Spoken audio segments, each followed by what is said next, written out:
I'd like you to please stand and join us in the Pledge of Allegiance. I pledge allegiance to the flag of the United States of America and to the republic for which it stands, one nation, under God, indivisible, with liberty and justice for all.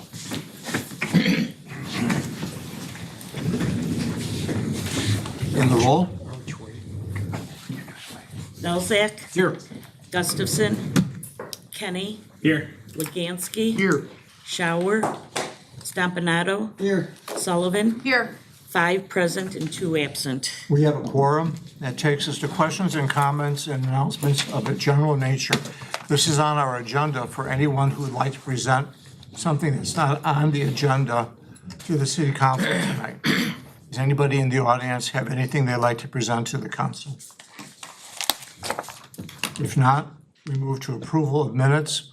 I'm looking for a motion to approve the minutes of the April 20th, 2026 City Council meeting. Moved by Alderman Kenny, seconded by Alderman Belzak. Questions and comments?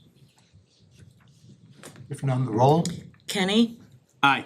Belzak. Aye. Legansky. Aye. Stompanato. Aye. Sullivan. Aye. 5 ayes and 2 absent. The minutes have been approved. Now we'll go to receiving of communications. Do any of the aldermen have communications they want to share with the council? Alderwoman Sullivan? Thank you. I have received several emails from residents in Ward 5 regarding a Planning and Zoning Economic Development Commission meeting this Wednesday, May 6th, about a special use request for a rectory to be moved into a home, a private residence in the Terra Hill North subdivision. So I've passed all those on to Brian Murphy to share with the Planning and Zoning Commission. I will not be able to attend that meeting because I will be in Springfield with other council members and the mayor and Administrator Vanna representing DuPage mayors and managers in Springfield to meet with our legislatures. But I've conveyed those messages. I know some residents will come, and I think everyone's answers will be met if they haven't already been met with communications. Thank you, Mary. Anybody else? If not, then we move on to the mayor's report. And as many of you know, it's always a privilege for me to introduce to you a student in our area who's performed an outstanding accomplishment. Tonight we have a young man who is an 8th grader at Kingswood Academy, went down to Carbondale, participated with 900 other students, and took home first place state science fair junior high division, which is quite an honor. I don't know how many were in the junior high division, but he won the state championship in his division. He will represent, he will be attending the Illinois Junior Academy of Sciences State Science Fair and will be representing Illinois at the National Association of Academies of Science and the American Junior Academy of Science Conference in February. And all those will be paid for because of his winning. So tonight, I'd like to introduce you to Mr. Samson Karam. Samson, you want to come up? I'll give you.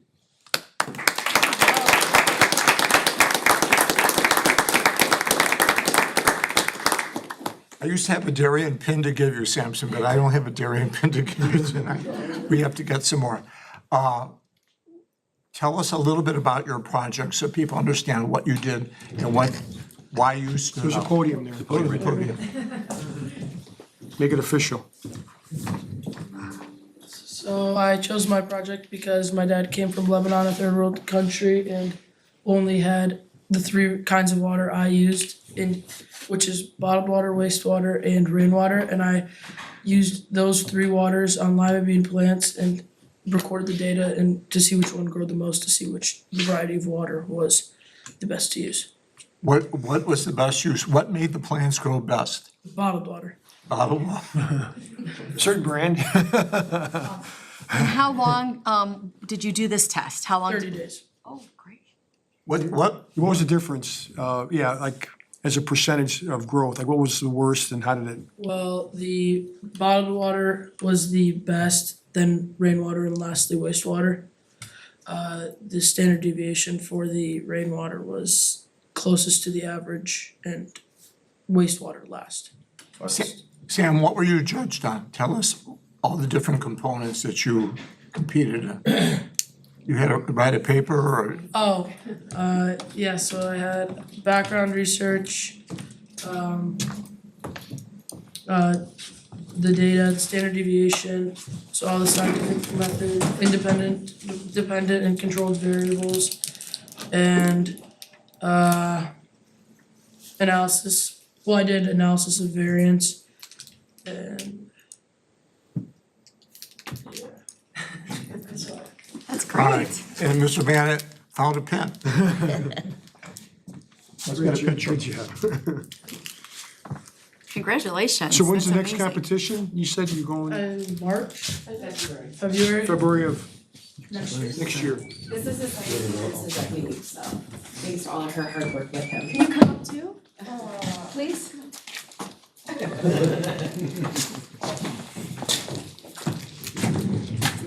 I'll let you go this first. I love the connection with your father too. That makes it real. Thank you. No. No. Okay, I'm sorry.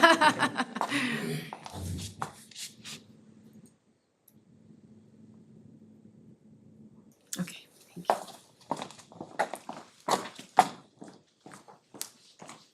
Wonderful, congratulations. That's very impressive.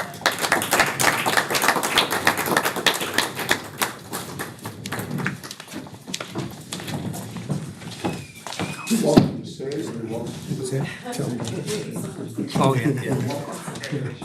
Doors open.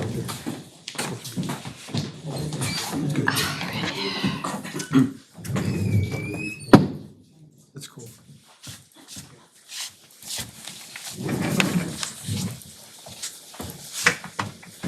Okay. Good evening, members of the City Council, residents of the City of Darien. I want to take some time this evening to speak to you about an issue that has the potential to significantly shape the future of Darien and other municipalities, specifically Governor Pritzker's proposed BUILD program. We'd also like to address related changes to the state's funding, specifically LGDF cutbacks. The BUILD legislation being proposed is not simply a housing discussion. It is fundamentally a conversation about local control, fiscal stability, and the ability of communities like Darien to guide their own future. The BUILD program, short for Building Up Illinois Development, has been introduced as part of the governor's most recent budget proposal. It's one of the most far-reaching pieces of legislation to come out of Springfield in many years. The stated goal is to address a significant statewide housing shortage by supposedly making it easier to build new homes. The problem it seeks to address is real. Illinois faces a shortage of housing units, and affordability is a concern for many residents across the state. However, the method proposed by the BUILD program represents a major shift in how land use decisions would be made in Illinois. At its core, the BUILD program would establish statewide standards that override many local zoning development rules. Under this proposal, municipalities like Darien would be required to allow housing types that may not align with current zoning, units such as duplexes, townhomes, and accessory dwelling units located in areas previously reserved for single-family homes. For example, Darien now has a minimum lot requirement of 10,000 square feet for a single-family home. The BUILD program would reduce that to 2,500 square feet. Lots up to 5,000 square feet would be required to have 4 dwelling units. Lots over 7,500 square feet would be required to have 8 dwelling units. Imagine your neighbors sell their home next door to you, and the developer comes in, demolishes the house, and builds a 4-story condo complex. A good example of this is when we proposed the Chestnut Court Shopping Center. We originally talked about having, I believe it was 100 apartments, tearing down part of it. We went through a zoning process. We had a hearing. We had public talk about it. They were against it. We dropped it. Under this program, we'd be looking at 100 units being built at Chestnut Court. We would not have that same kind of say.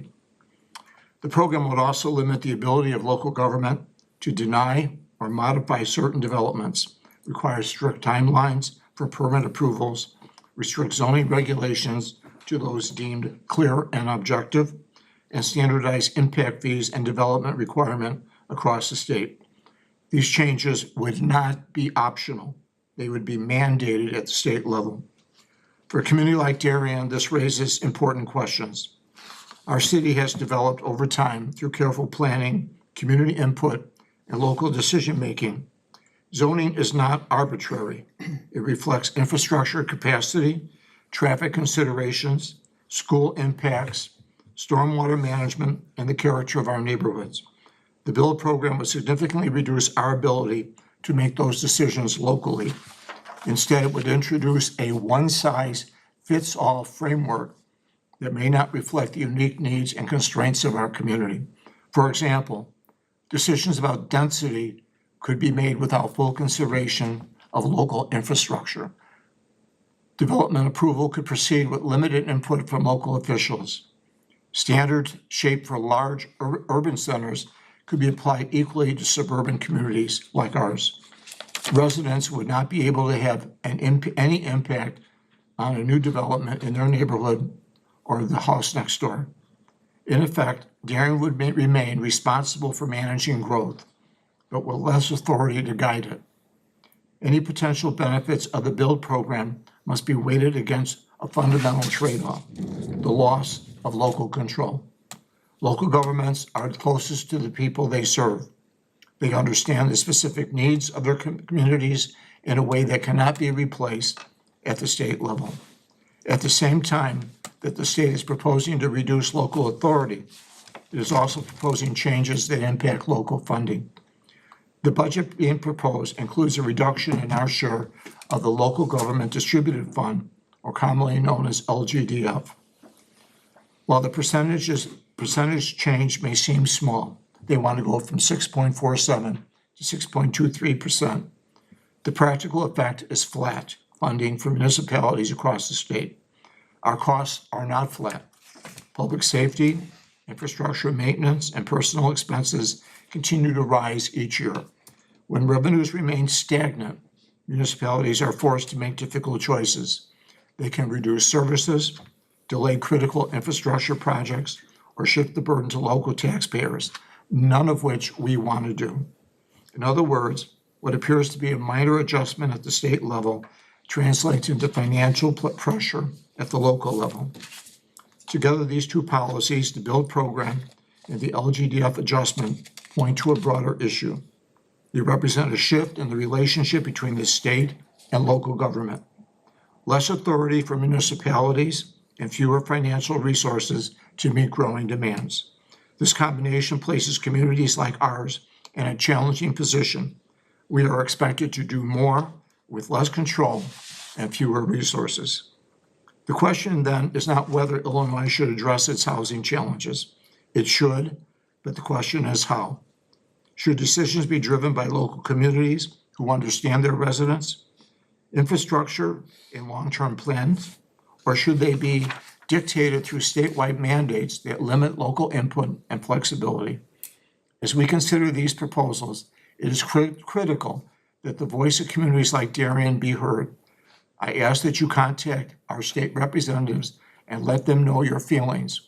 You can contact Representative Nicole Laha at ilhouseGOP.org, Representative Marty Deuter at marty@martydeuter.com, or Senator John Curran, our state senator, at senatorcurran@gmail.com. And we will have those email addresses published. A group of us, and Alderwoman Sullivan mentioned this, will be going down to Springfield this Wednesday. We'll be spending the day down there, as we do every year, and we'll be lobbying against an issue like the build program. This program has a lot of money and support from the State Realtors Association. And I don't mean to, I know I got a realtor over there, but the State Realtor Association is putting a lot of money and we don't give that money to state legislators, but the State Realtor Association does. And that convinces a lot of politicians to vote the way they vote.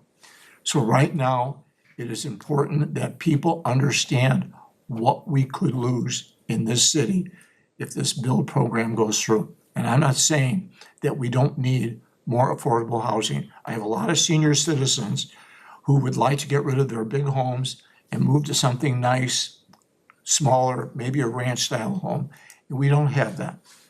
So it is an issue, affordable housing is an issue, but this is not the way to solve the problem. So I ask that you contact your state legislators. I ask that you get a hold of them and you say you are against the build program. Let them know that, and let them know that you're against LGDF cutbacks. LGDF cutbacks go towards infrastructure, public safety, critical issues that we have to face every year. Our maintenance budget includes infrastructure. It includes police and public safety, and all that comes from the money that we get from LGDF. Between 2011 and 2023, Darien lost $14.7 million in LGDF money. That's like somebody going to the bank, putting $1,000 in the bank, and 6 months later going to the bank and saying, I'd like my $1,000. And they look at you and they say, we're gonna give you 6. And you say, what about the other 4? Well, we know better what to do with it than you do. That's what the state is basically saying. So contact your state legislators. This is critical. This is an important piece of legislation, and I can't emphasize enough that you need to let your state legislators know, not just the ones who represent us, but you need to let as many state legislators know that. And when we go down to Springfield on Wednesday, we're gonna let people know that. So thank you. With that, then, we'll move on to the city clerk's report. Joanne? No report this evening, Mayor. City administrator's report, Mr. Bailey. No report, Mayor, thank you. Department head information questions. Any questions for Mr. Gombeck or for Deputy Chief Norton? Okay. Treasurer's report. Treasurer Corey. Thank you, Mayor. This evening, I'm requesting council's approval of warrant number 252625 in the amount of $141,685.88 from the listed funds. Payroll for the period ended April 30th in the amount of $338,048.20 for a total be approved of $479,734.08. Motion to approve. Alderwoman Sullivan, second by Alderman Stompanato. Any questions or comments for Mike? If none, the roll. Sullivan, Aye. Stompanato, Aye. Leganski, Aye. Kenny, Aye. Belzak, Aye. 5 ayes and 2 absent. Warrant's been approved. Other warrant, Mike? Requesting council's approval of first warrant of the new fiscal year of 262701 in the amount of $180,585.99 from the listed funds. Motion to approve. Alderman Leganski, seconded by Alderwoman Sullivan. Any questions or comments? If none, the roll. Leganski. Aye. Sullivan. Aye. Stompanato. Aye. Belzak. Aye. Kenny. Aye. 5 ayes and 2 absent. That warrant's been approved. Takes us to standing committee reports. Do the chairman have any reports they wanted? Right, Mary? The Administrative Finance Committee had a meeting this evening and will meet once again on Monday, June 1st at 6 p.m. in the City Hall Conference Room. Thank you. This Thursday, May the 7th at 6 p.m., the Police Pension Board will be meeting across the street at the police training room. Thank you. Alderman Dozan. Thank you, Mr. Mayor. The next Municipal Services Committee meeting will be 3 weeks from today on the 25th of the month. Or is that? That's it. Is that No, that's Memorial Day? Memorial, right, it'll be Tuesday. So it'll be the 26th then, at 6 p.m. in council chambers. Kenny? Thank you, Mr. Mayor. Police Committee will meet on Monday, May 18th at 6 p.m. across the parking lot of Police Training Room, pending agenda items. Thank you very much. This is the questions and comments agenda related. Anybody in the audience have anything they'd like to say about anything on our agenda tonight? If not, we move to old business. There being no old business, we move to our consent agenda. And please bear with me. Item A, motion to approve a proposal from Emergency Vehicle Tech EVT in an amount not to exceed $23,000 to upfit a 2026 Dodge Durango using cannabis fund. Item B, motion to enter into an agreement with Lamp Law LLC for municipal prosecutorial services in the amount of $40,000. Item C, motion authorizing the purchase of one new Finn T60T hydro seeder from Burris Equipment in an amount not to exceed $45,576.25. Item D, motion to accept the proposal of a 12-month subscription renewal for the mini road weather information system sensors from Frost Solutions LLC in an amount not to exceed $19,600. Item E, motion authorizing the purchase of one new model 1599 FB flatbed trailer from Sauber Manufacturing Company in an amount of $38,506, and plates and registration in an amount not to exceed $350. Item F, motion authorizing the purchase of one new 10-ton dovetail trailer from A&W Truck and Trailer for $15,248. Item G, motion authorizing a proposal for retrofitting the reed heat coils on the variable air volume VAV boxes for the police department HVAC system to Amber Mechanical Contractors in an amount not to exceed $20,532.56. Item H, an ordinance granting a variation in the city zoning regulations PCC 26-6, 2505 76th Street, Hussein Quetta. Item I, an ordinance approving a one-year extension of time for a special use and variations from the Darien zoning ordinance PCC 26-5 Investia Darien LLC 7409 Cass Avenue. And item J, an ordinance approving a minor amendment to a plan unit development, a preliminary plat of subdivision, 2 special use permits, and zoning variations for 2 drive-through eating and drinking establishments at the Darien Town Center Shopping Center, PCC 26-4, 2201 76th Street, Core Acquisitions LLC. Motion to approve. Alderman Belzak, second by Alderman Stompanato, and the roll. Belzak. Aye. Stompanato. Aye. Legansky. Aye. Kenny. Aye. Sullivan. Aye. 5 ayes and 2 absent. I believe we have representatives from the 2 new businesses. Would you like to come to the microphone and say anything? Welcome to Darien. Hi, good evening. My name is Adam Bell. I'm a partner with Core Acquisitions, the developer for the project. I just wanted to say thank you all for an amazing process. Ryan's been fantastic to work with, and we're really excited to bring new business to Darien and start some construction this summer. So again, it's been a wonderful process. We deal with a lot of communities throughout the Chicago suburbs, and this has by far been one of the most streamlined and detail-oriented, but affable communities that we've worked with. So it's been a great experience thus far, and we're looking forward to continuing it over the next year or so. So thank you very much. Thank you. Thank you. He said it perfectly right there. I'm Robert Delfmente with Andy's Frozen Custard. We just love the town, the sense of community, want to fit into the neighborhood, just seemed like a perfect fit. And just to echo Adam's sentiments, and we love that you have kids that are first in the state in science. No, we look forward to opening this store. Spring sample. Look forward to having you. And we look forward to having you. Get to you. We look forward to having you in Darien. Thank you. Congratulations, both of you. Under new business, item A is being pulled from the agenda. So we're going to go to item B. Motion authorizing the mayor to extend a contract for the 2026 landscape maintenance services within the 75th Street right-of-ways, clock tower, and 9 entranceway planting beds in an amount not to exceed $47,520 between the city of Darien and J.C. Landscaping and Tree Services. Motion to approve. Alderman Belzak, second by Alderman Kenny. Any questions or comments? Just got a small one. With the entrance on into the city, it's Cassie Avenue coming south off of 67th Street.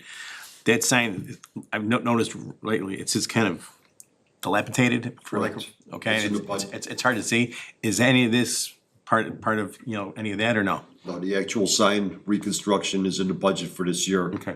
I believe there's, Which, like 3 of them you identified or something? Yeah. I just wanted to make sure that was one of them, because I just noticed, just noticed. this item, this agenda item has nothing to do with that.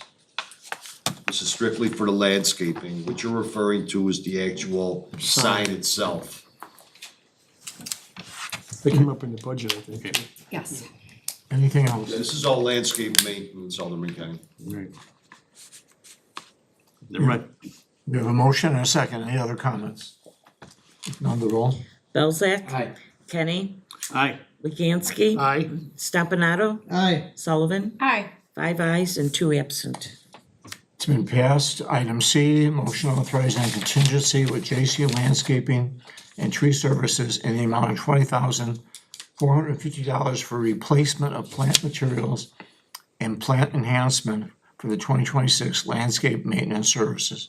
Motion to approve. Alderman Stompanato, second by Alderman Belzak. Any questions or comments? None, the roll. Stompanato. Aye. Belzak. Aye. Kenny. Aye. Sullivan. Aye. Leganski. Aye. 5 ayes and 2 absent. The item has been approved. It takes us to questions and comments and announcements of a general nature. Any of the aldermen have anything they'd like to share? I just wanted to briefly mention that on Friday night, I had an opportunity to act as a judge for the Gibraltar group. Gibraltar is a group that focuses attention on minority children participating in STEM education. Friday night, there were 7 students who presented their projects at Hinsdale South High School. 3 of them were awarded scholarships based on our judging. I'm going to ask all 7 to come to our May 18th city council meeting. But it was quite an honor to be part of that. And you would have been really impressed with these kids. Some outstanding children at Hinsdale South High School. I'd also want to let you know that over the past week, I've interviewed 7 students, 4 from Downers Grove South and 3 from Hinsdale South for our summer internship program. And the quality of the young men and women that I interviewed, it's just outstanding.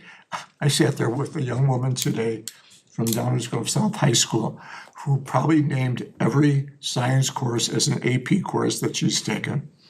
And I had the same thing with the kids from Hinsdale South as well. Wonderful, wonderful children, outstanding students, and it really speaks well to both Downers Grove South and Hinsdale South High School. And when these kids come in on the to work with us, I think people like Brian and Jason and and Ryan who work with them over the 6 weeks are going to be really impressed. The group last year was great. This group exceeds that group. So that's all I have. Motion to adjourn. Alderman Sullivan, seconded by Alderman Belzak. All in favor? Aye. Aye. Thank you, everyone.